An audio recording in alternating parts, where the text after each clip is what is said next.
Ladies and gentlemen, I invite you to come back into the room and take your seats as we begin our fifth panel on financial diplomacy and working with developing nations. A crucial component of any 21st century grand strategy is working with developing nations. The U.S. has awarded foreign aid for decades, but such traditional transactional strategies are now being rethought and challenged, especially in light of the People's Republic of China's Belt and Road Initiative.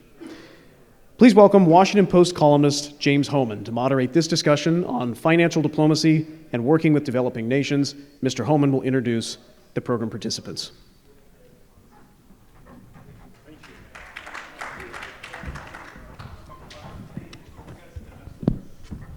All right. Thanks so much for being with us. I know a long day of panels, but I think this is going to be a really great conversation about a really important issue. We've obviously talked a lot about kinetic and hard power and a lot of what's in the news today, but I think this is a good broader conversation to have that really gets in to how the U.S. can really embody some of the values that President Nixon did during his administration. We're joined on stage today by an interesting mix. We have Matthew Johnson, who is the Principal and Director of Research at Garnaut Global. And we also have Yerzhan Saltybayev, who is the Director of the Institute of World Economics and Politics, who has flown in from Kazakhstan to be on today's panel. We're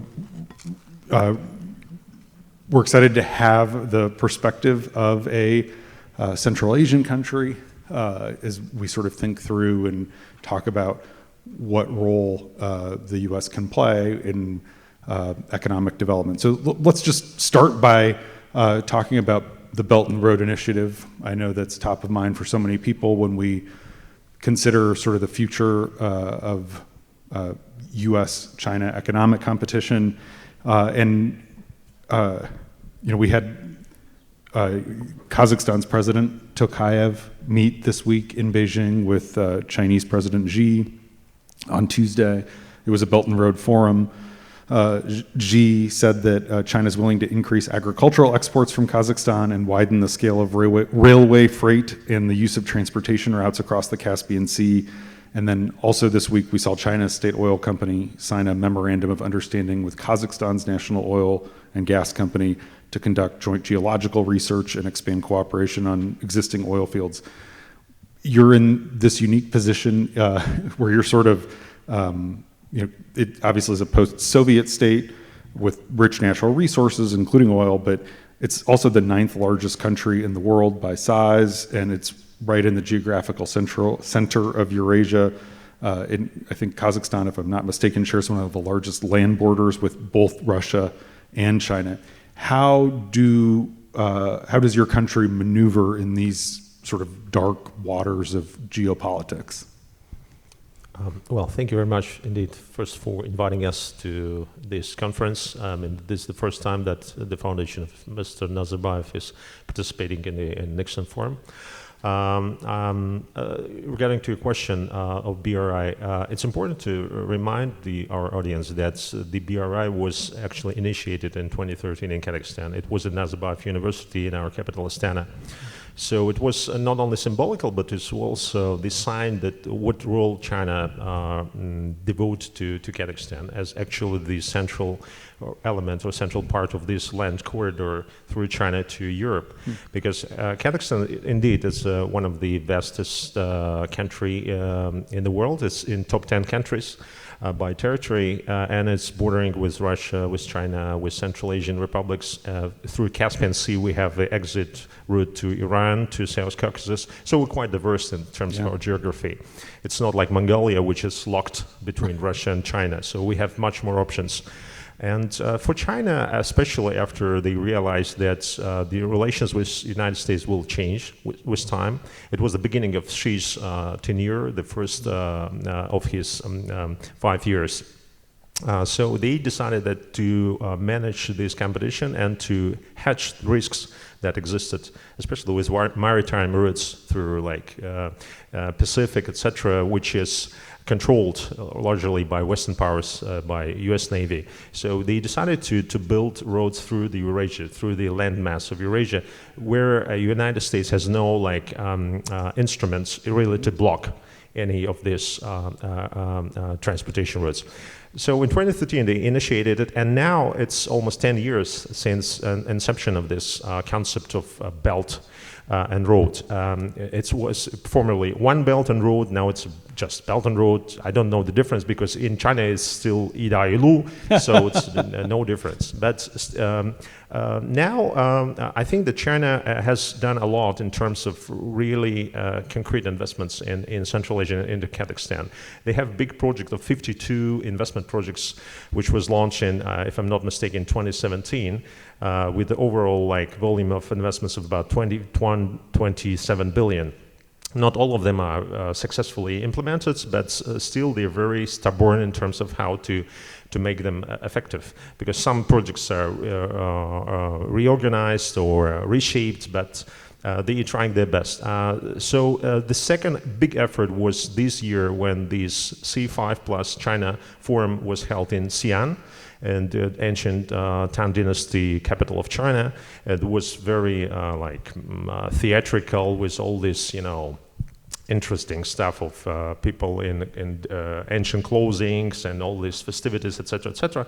So the main thing was they were invested to Central Asia 50 billion USD, out of which about 22 billion invested to Kazakhstan.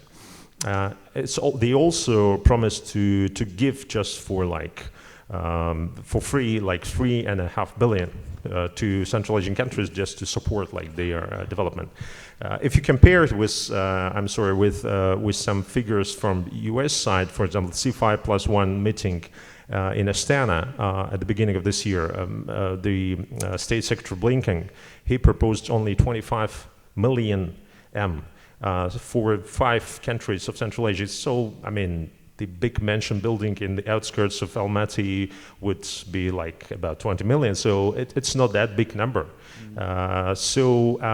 Chinese are quite concrete and very consistent in their efforts to make Central Asia part of this greater project of Belt and Roads, China-centric Eurasia. We'll keep talking about that. Let's bring Matt into the conversation. If you can talk sort of at a broader strategic level about, I don't know if we're going to call it One Belt and Road or Belt and Road, whether, it's obviously it does seem to be having a real impact in Central Asia, but elsewhere. Sure.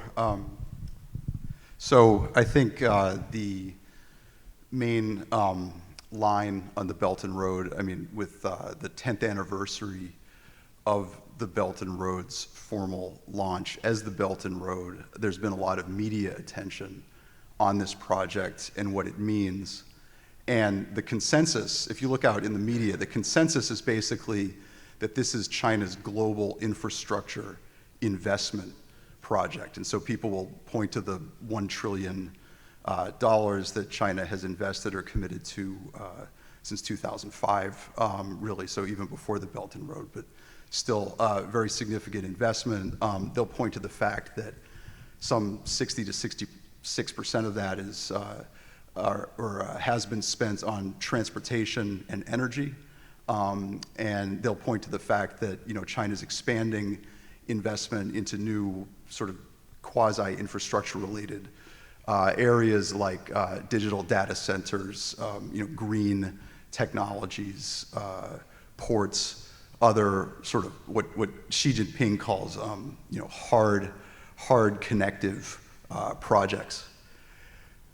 So I'm primarily a researcher. I spend a lot of time in Chinese language sources, and my perspective is a little bit different. I think one, if you go out and look even at the Chinese language transcript that is more sort of public facing on what the Belt and Road Initiative is meant to be, and yes, it's still the One Belt, One Road, but the fact that it has a different name externally is itself kind of an interesting fact, and says something about the sort of image management that's at work here.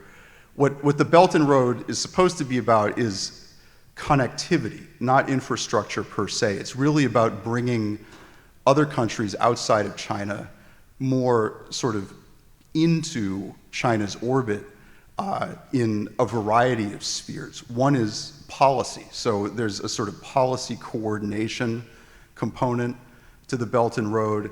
There's a transport and infrastructure component to the Belt and Road.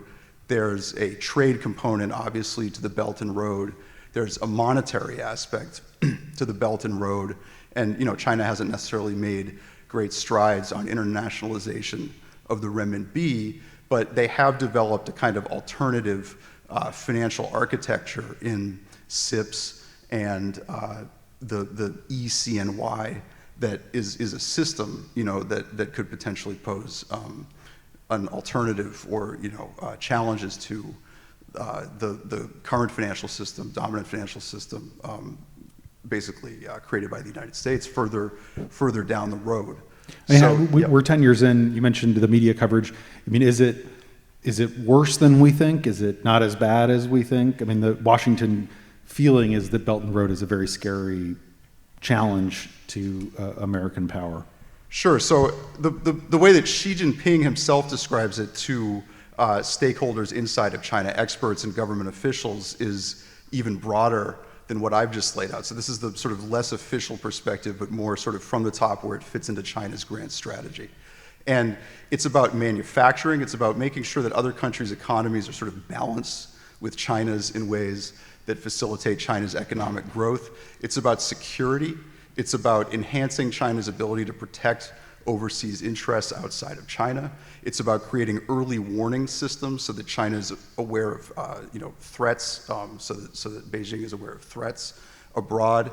And it's about positioning Chinese enterprises around the world to serve a range of functions, not just economic and not just sort of constructive, so to speak, but actually acting as entities that facilitate all of the other stuff that I've just been talking about: the policy coordination, the movement of information, of data from areas outside of China into China. So it is still connected, but it's extremely strategic. It's not just economic.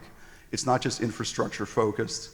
And even though I think right now the idea that's being floated is that this 10th anniversary has kind of fallen flat. You read about how Belt and Road investments have failed, that some $60 billion went to Venezuela and basically nothing was built.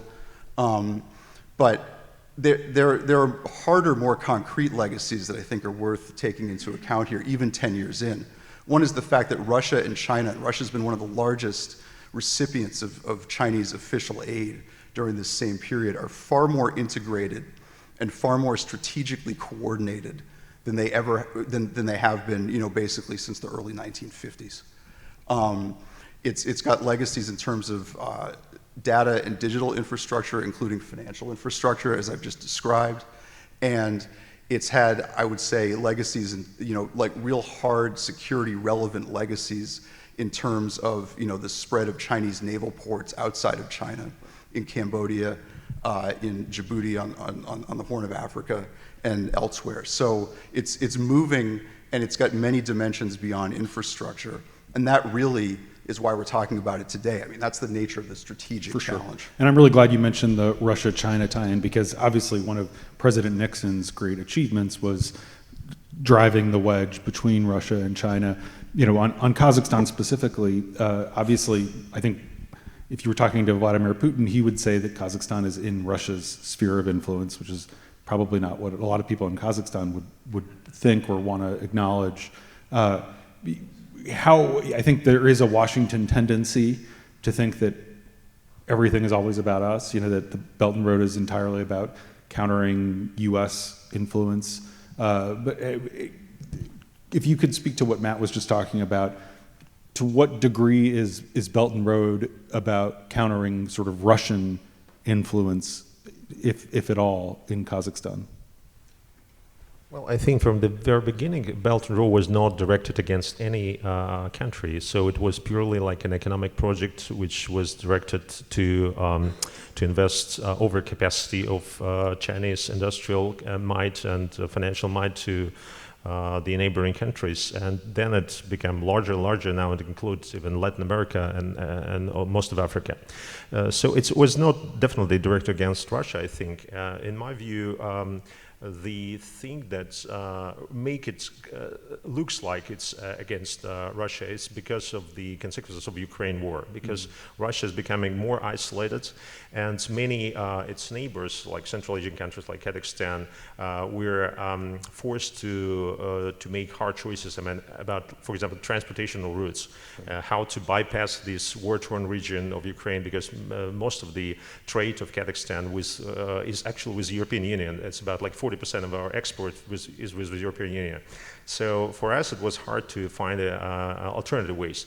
So, and China obviously sees this opportunity as for them to make more investments in infrastructure, to make Kazakhstan believe that it is in our interest to work closer with BRI, so that we can have stable infrastructural projects that go through Kazakhstan, that bypass all these problematic regions, and linked us with not only with China but with Europe too. So it's for Kazakhstan, it's a win-win situation. So we take infrastructure and we gain more profits from trading with our partners.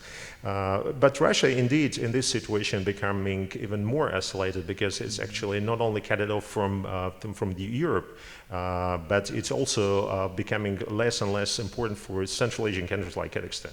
But still, Kazakhstan and Central Asia are part of the several like economic and political projects of Russia. For example, the Eurasian Economic Union, which Kazakhstan is maybe the main part, especially after the Ukraine war. So there is no possibility, at least in some foreseeable future, that Ukraine would ever be the ally of Russia. So Kazakhstan is still the biggest post-Soviet country, which is in a Russian neighborhood and which is have friendly relations with Moscow. But I think that also important dimension is the military dimension, because actually Russia has its military bases in Kyrgyzstan, air base in Kant, which it plans to increase. I mean, the number of airplanes there. They also have a big base in Tajikistan, which is their southernmost Soviet republic bordering with Afghanistan, and they're trying to invest in infrastructure and military infrastructure in that country too. Just yesterday, it was announced that they will build a new outpost in southern Tajikistan. So I think this, with this military component, Central Asia is still very much dependent on Russian support and Russian guarantees, security guarantees. So this will help Russia to withstand the economic pressure from China. Matt, you've done a lot of work in Estonia and some, I think have some understanding of the Soviet, the post-Soviet republics. To what extent is China trying to project financial diplomacy, financial influence in some of those countries? I know we've spent a lot of time in Estonia, but you understand some of the other countries on the board. Sure. So we were just chatting about my experiences as a Fulbright specialist in Tallinn, working with a think tank there to basically build research capacity related to China in particular, which is just, I think, given the pace of China's expansion, one of the major issues that a lot of countries, outside of the United States especially face, but really even states within the United States face, you could argue, is lack of deep analytic ability focused on all the sort of new entities that are connected to and coming in from China via trade and financial, technological, educational partnerships, et cetera. So when I was in Estonia, it was a very interesting experience. The China presence wasn't huge, and the volume of trade is not huge either. But at the same time, what Chinese companies have been pretty successful at is getting into strategically important sectors of the economy, through a combination of the quality of the technology that they produce and then also price. And so, again, for budget-constrained governments, and this is obviously a debate that's, raging across capitals, across medias, et cetera, how far can we trust Chinese technology, or depending on your viewpoint, American technology, other technology? State-subsidized Chinese technology. Yeah, well, so US that's kind of a tell, right, is the state subsidy part. So it was just interesting getting to know the landscape of a country that had experience under the Soviet Union, and it was now dealing, with another large, centrally coordinated actor that, clearly had regional and does have regional strategic ambitions. And so, not everything is under the BRI. That's a point that people who are really sort of hyper-focused on the BRI would often make. But China engages in a lot of what the aid data program at William and Mary University calls BRI-like activity, which is just basically, providing technology, providing low-cost project bids, usually high-cost funding, as we're now learning in terms of terms. But that's a capacity that China has developed and has gotten very good at in the past 10 years. But again, as I said at the very beginning, the issue is that a lot of countries sort of dealing with this influx don't have the research and analytic capabilities to actually understand the degree of coordination and what the actual strategic goals of these companies may be. Just because that's not where their educational systems, which are often resource constrained, are allocating resources, right? So that to me is a very interesting problem about how to sort of see the BRI for what it is, because it's got a very active, very external facing propaganda component to it. China will tell you what the BRI is. Companies will tell you what their objectives in the region are. They won't talk about the other discussions that they're having back in Beijing, about sort of how to strategically posture themselves and deploy resources in order to achieve even deeper strategic gains, through their presence in those countries. Yerzhan, on that point, you mentioned earlier kind of the Tony Blinken shows up and offers something in the millions, China shows up, offers something in the billions, and you use the word concrete. What concretely can the United States do to compete with the BRI and these other initiatives where the Chinese technology is state subsidized to make it cheaper, and maybe they offer financing that we're not in a position to do? But what concretely should the U.S. be doing to compete? Well, actually, United States has a great leverage in terms of its allies. I mean, it's not only United States, it's also Europe, it's also Japan, it's also South Korea, and now increasingly India. So all these countries, all these unions are interested in getting resources from Central Asia or getting access to Central Asia as a region. For example, European Union, they proposed a project of global gateway, which is about 300 billion euros. But so far it's mostly about talking. It's not something really concrete. But if you can really coordinate efforts from different actors like EU, Japan, South Korea, India, vis-a-vis region, because all of these forces, they have the same formats, C5+1 formats of dealing with Central Asia. Plus, by the way, Gulf states are still under the U.S. security guarantees, and you can really ask them more or less convincingly to be more helpful in terms of more investments in certain projects. So I think that there are four dimensions of where these projects could really develop. First, it's hard infrastructure, especially 5G infrastructure, because 5G is the main driving force behind the fourth industrial revolution, and it's a main factor of developing in the world today. So Kazakhstan is also trying to implement 5G, at least in main demographical centers like Almaty, Astana, So we're changing from 4G to 5G. So mainly it's about Huawei right now, but we have examples, for example, in Turkestan, which is a ancient city, but actually it's totally rebuilt right now. It's a brand new city in the south part of our country. It's a new regional center, which operates Ericsson as a main provider of 5G.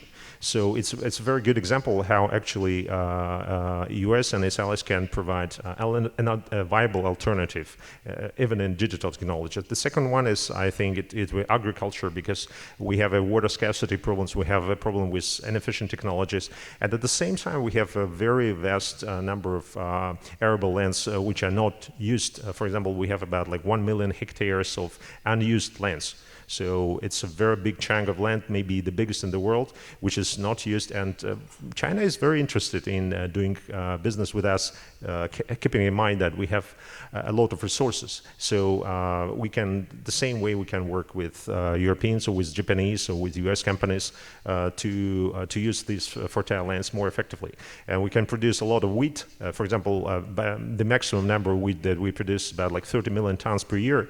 Now it's dropped to 16 million, which shows you that really the technological development is really a key factor here.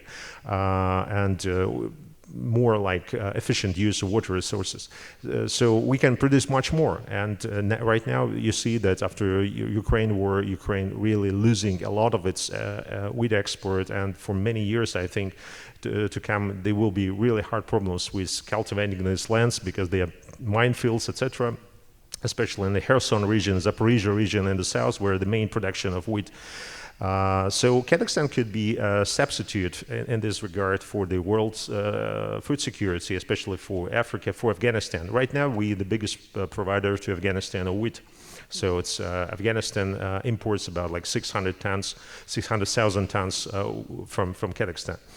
So I think that's the second dimension. The third one will be, I think, that financial services and providing financial services for our banks, for our financial system.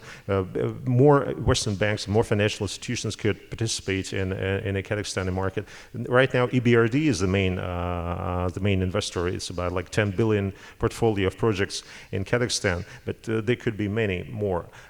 And the last but not least, it's rare earth minerals, because it's a main factor for the green energy transfer in the world. And Kazakhstan, by some estimates, is one of the biggest reserves in terms of rare earth minerals, especially if we're talking about lithium, because right now, German company Bergbau, they invested about 700 million in one of the new projects in eastern Kazakhstan, lithium projects. And by the estimates, we have much more of untapped reserves of different kind of REM, rare earth minerals. By estimates of World Bank, it's 46 trillion of reserves of different kind of minerals in Kazakhstan, because about 5,000 places are not really discovered, or how to say it, researched well enough, but the potential is quite huge.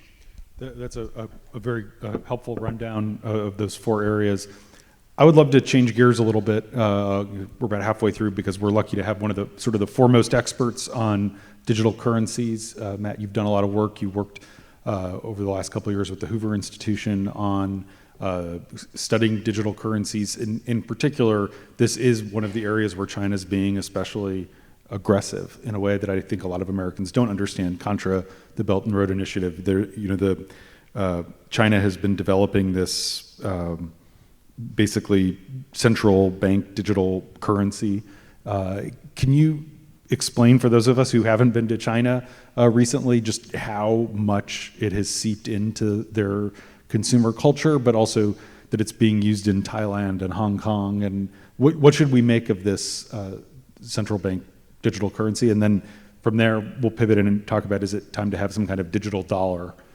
Because I think that's a question a lot of people are asking. So the digital dollar question is a tough one, because I think one perception of digital currencies is that they can function basically as surveillance money. They can, track every transaction across an entire economy, and that's basically one of the ways in which the People's Bank of China does seem to envision use of the digital renminbi within China's borders.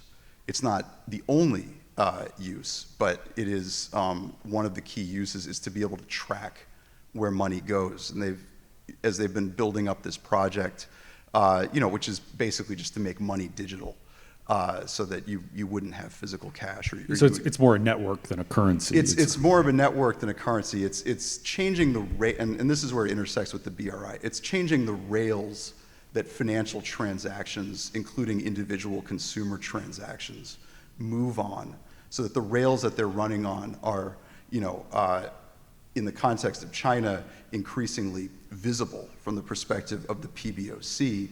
And then outside of China, the goal is to create new exchange mechanisms so that central banks can interact with each other, essentially outside of existing financial institutions. So it's doing two things at the same time. It's piloting a new technology, but it's also attempting to move financial infrastructure in a more multipolar direction that goes hand in hand with China's multipolar, ultimately, more globally dominant geopolitical objectives. So basically,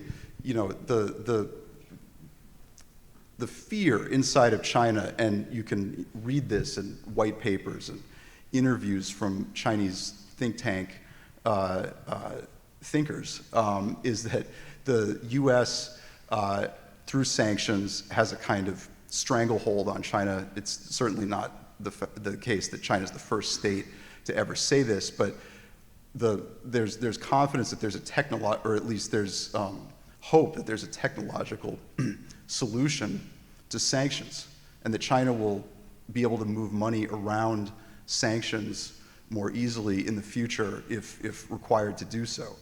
They've got an alternative messaging system, SIPS, that is meant to be an alternative to SWIFT. Russia and Turkey have both actually used SIPS to circumvent sanctions in the past.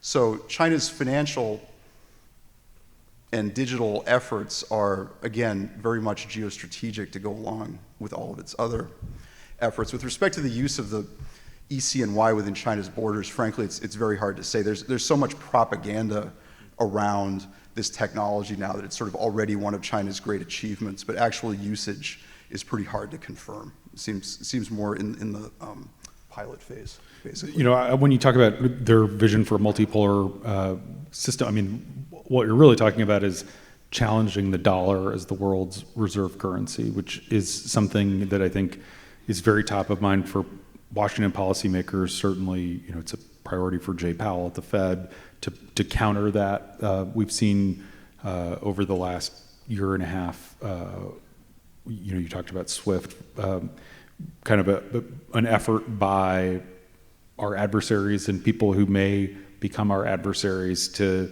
at least talk or threaten to no longer denominate in dollars or to trade in dollars. I'll believe it when I see it. But obviously we've seen other countries like El Salvador experiment with crypto. That has been a complete disaster for them.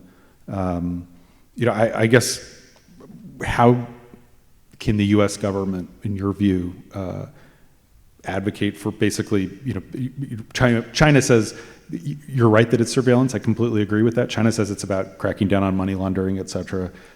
How can the U.S. government advocate for democratic norms of privacy, accountability, transparency, security, and basically trying to set global standards for these digital currencies?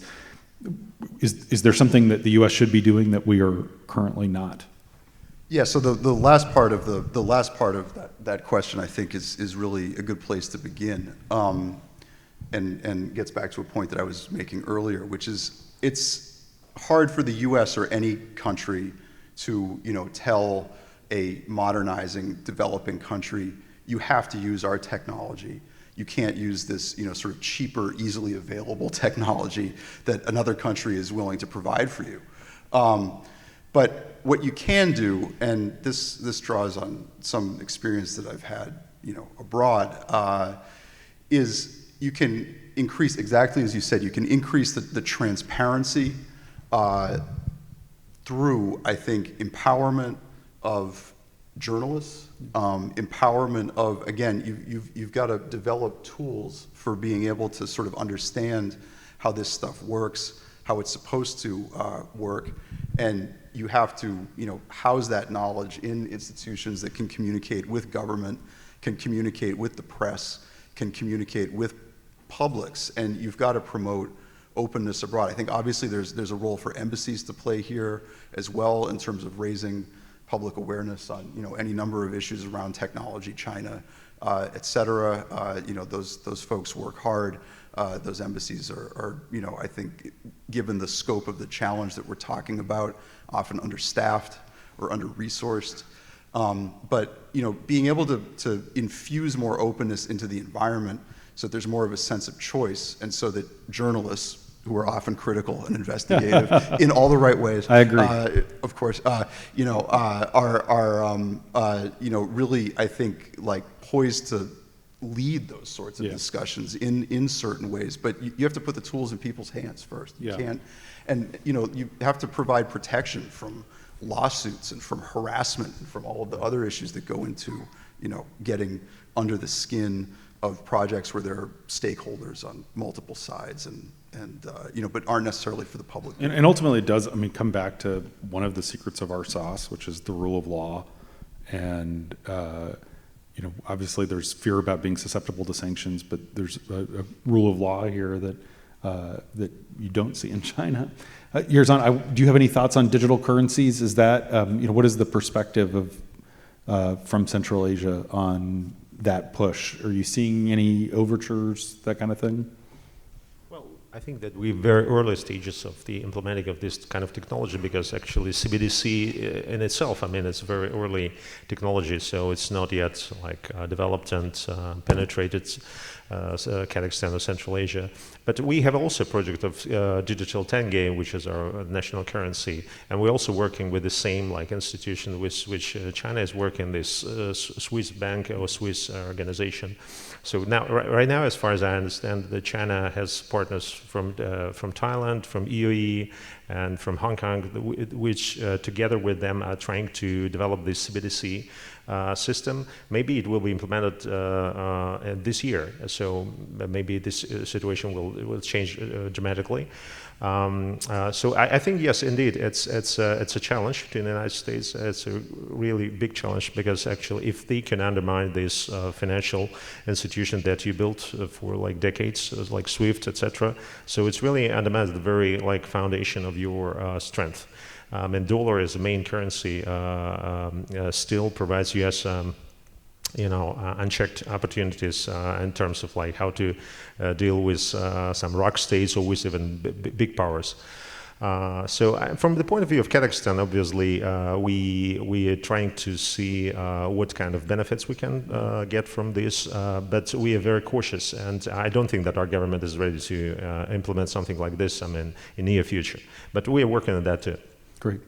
Matt, you did some great research on ByteDance, and you did work basically tracking the ownership structure of TikTok. We're talking about digital currencies, but technology is also a piece of financial diplomacy. We, from a domestic perspective, obviously worry a great deal about what TikTok is doing to our country and to our children. Can you talk about your research, what it showed, just how much power the Chinese Communist Party has over TikTok? And it's disappointing, because the conversation has sort of faded here a little bit from the spring in terms of the efforts to ban the essentially spyware. But if you could speak to ByteDance and TikTok. Sure, happy to.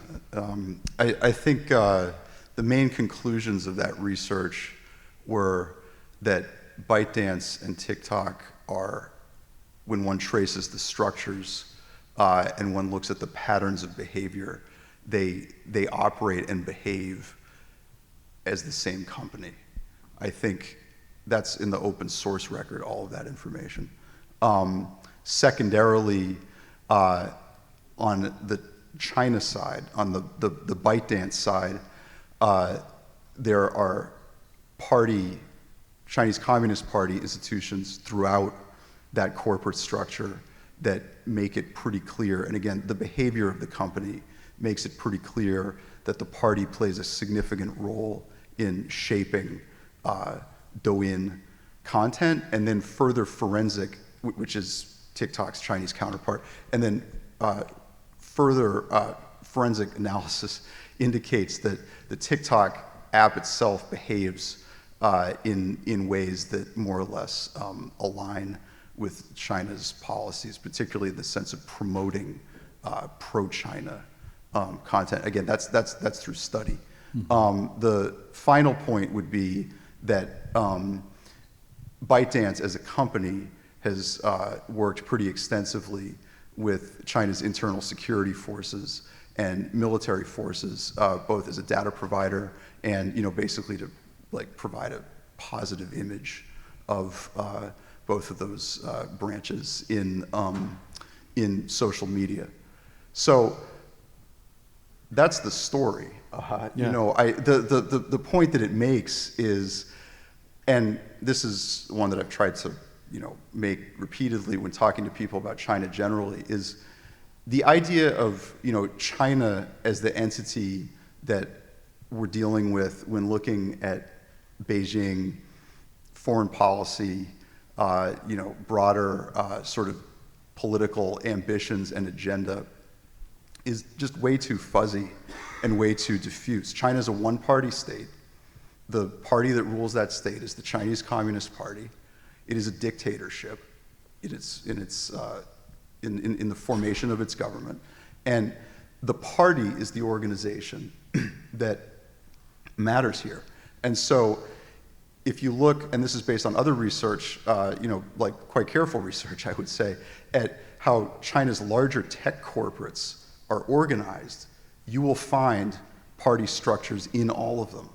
And you have to then go back basically to then what the party says about data and what Xi Jinping says about data and what they say about technology and how they relate all of these things to some sense of China's grand strategy to really understand what the strategic role of these companies is. The whole China thing, to be perfectly frank, is almost itself a kind of effect of China's external propaganda apparatus. We talk about China, we talk about how China feels as if China has feelings. We don't talk about the party and its leaders and the division between the party and the rest of the government, which is increasingly negligible, between the government and the people, and between overseas Chinese, people of Chinese heritage versus, people who are citizens of the PRC. It's a strategic communication goal of Beijing to collapse all of those distinctions. And it works to strategic advantage. It makes people dealing with China confused. What are we really talking about here? But again, I think sorry to keep coming back to the research point, but it's important to really understand how all these pieces interact with each other. From the perspective of what can be, at least in my case, teased out from the open source record, from the media. It's not hidden, but the language itself encodes it. It makes it very difficult. It's such a good point, and as a journalist, you mentioned the importance of journalists. We were talking about digital currency. China has kicked out all of the reporters from the Washington Post, the New York Times, the Wall Street Journal, so we don't have eyes on the ground. And you're absolutely right that it's the goal to sort of create that monolithic impression, and that is a propaganda win for them. And it ultimately means less understanding and increasing chance of conflict when we don't understand our adversary. I want to shift gears here in the last 15 minutes of our conversation to talk about open markets. There's a quote from President Nixon that I really like. He, in his 1992 book, Seize the Moment, he talked about, he said, to promote economic growth, foreign trade, not foreign aid, should be our principal instrument. This is, again, Nixon in 1992.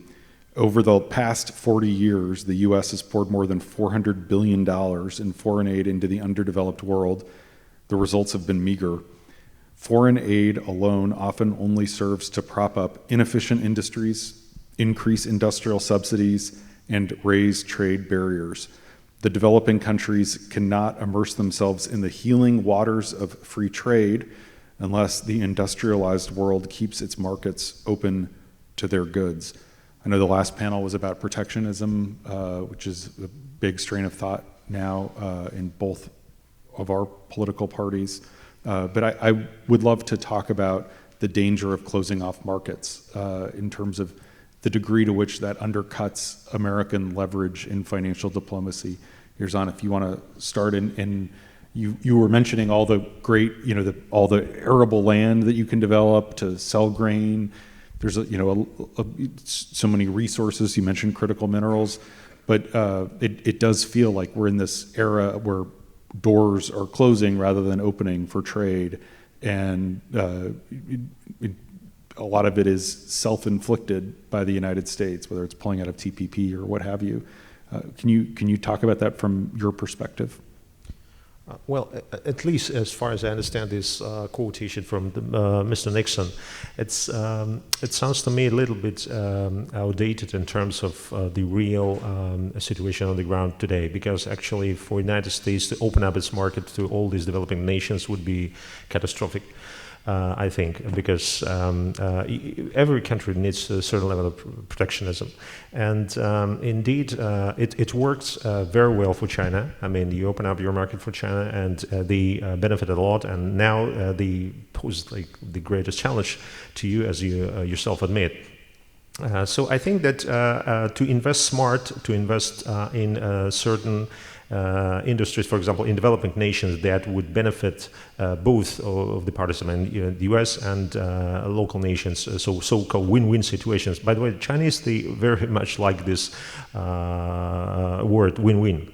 They always use it, and so it's a mutual development, a mutual success, it's a win-win situation, etc. And it works actually. I mean, we have to learn a lot from China's experience.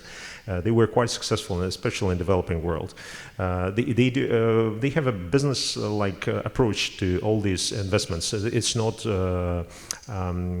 something that they distributed like for free. So if they invest something, that they make it basically the part of the internal ecosystem. So they invest in a company that hire Chinese subcontractors, that hire Chinese labor, gain credits from the Chinese financial institutions, etc. So it's a very closed system. With regard to developing countries like Kazakhstan, for us it's important to have an alternative to the Chinese investments in this sense, because we need more options on the table. And actually the creation of the Eurasian Economic Union in the first place was to create a trade zone that would be protected against the dumping from the Chinese import or export, how you see it. And now, as you can see from the results of the BRI meeting in Beijing, even we see from the rhetoric from the Russian side, from the Putin side, that Russia is not actually going to be engaged so deeply in BRI project as a part of it. They would rather see themselves as a separate project. I mean, Eurasian Economic Union as a separate entity, which could, cooperate with BRI, but not becoming its part. So there will be no fusion between BRI and Eurasian Economic Union. And I think that in the future, Kazakhstan will have to, to keep this very, very uneasy balance between engaging with China at the same time, by protecting its own market from the cheap import from China, because it will simply could kill our industries. With regard to U.S. investments, I think that we have a lot of opportunities. I mean, in Kazakhstan, because U.S. investments were primarily focused on oil and gas, but oil and gas era is over. So now there is a new chapter. I mean, green transition to green energy, all these metals. I mean, copper, cobalt, lithium, etc. And all of them, Kazakhstan is either in top 10 or very close to top 10. I mean, we can really find a new ways to cooperate, and I think there will be enough places for everyone. I mean, and not only in Kazakhstan, but in the developed world, I think for United States there are a lot of opportunities. It's only a question of coordinated strategy. I mean, you have a lot of allies, you have Europe, you have Japan, you have India on your side. So if you can really coordinate all these efforts perfectly, so I think that yes, it will be very beneficial for all developing nations. Yeah, I'm glad it's the second time you've mentioned, we talk about the U.S., but it's important to talk about the U.S. and all of our allies, the people who really are aligned with us, because together we can be a lot stronger. Yaroslav's talking about kind of the win-win phrase, which you do hear from Chinese officialdom quite a lot. It feels sometimes like China is approaching a lot of these relationships as solely kind of from a business perspective, not from they are approaching these other countries as if it's some financial arrangement when there's obviously other objectives. The U.S. in a lot of ways is a benefactor for a lot of the world, and we talk about food, for example. The U.S. is by far the biggest donor to the World Food Program. China contributes $0, but it often feels like we're not, as the United States, getting credit from the developing countries, from the global South, for basically ponying up and really helping them out. Whereas China does get these wins from their more sort of transactional approach. What do you make of that? And if you could also kind of speak to this idea of the danger of increasing trade barriers. Yeah, I mean, look, when President Richard Nixon helped bring China back into the international system after years of being pretty much isolated, both from the Soviets and from the Americans under Mao's rule. That was part of a not to get too grandiose, but it was part of a new historical phase. The dollar was moved off of gold. Globalization was suddenly the force that was going to drive economic prosperity for the world. And I think U.S. leaders could rightly claim that they helped lead the world in that direction. We're in a position now where China is trying to build an alternative global system. Every new initiative that comes out of Beijing is global. The Global Security Initiative, the Global Development Initiative, the Global Civilization Initiative, this Global Cybersecurity Initiative, and brand new, announced yesterday, a Global AI Governance Initiative.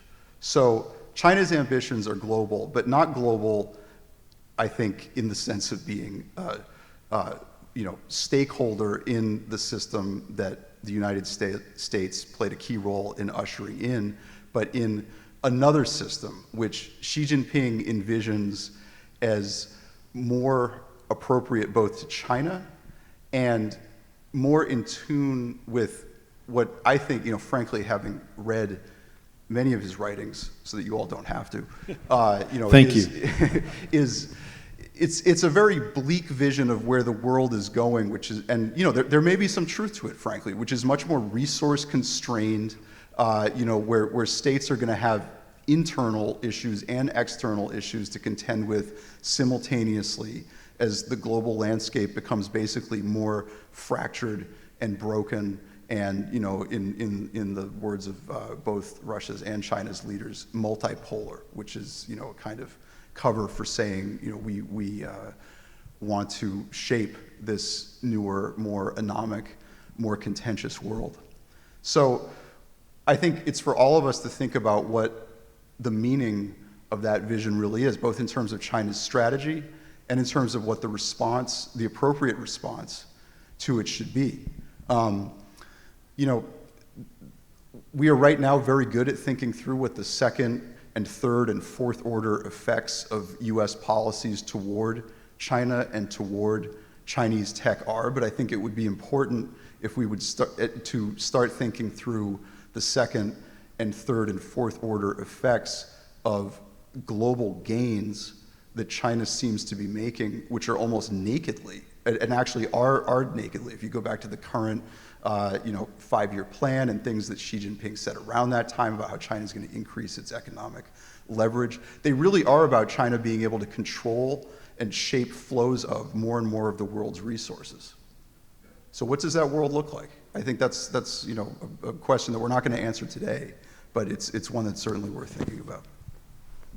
Do you have thoughts on what that world looks like? The world which is China dominate? Yeah, I mean, there's another Nixon quote that I'll read. Last quote from President Nixon is, he said, simply pouring money into countries without having political and economic institutions and trained personnel who can use that money effectively is putting it right down a rat hole. Matt is talking about China's effort to create all these, so-called global institutions that are really challengers to the global institutions created after World War II, and I guess to create this bipolar world again. What do you see the future being? If you have sort of any final thoughts.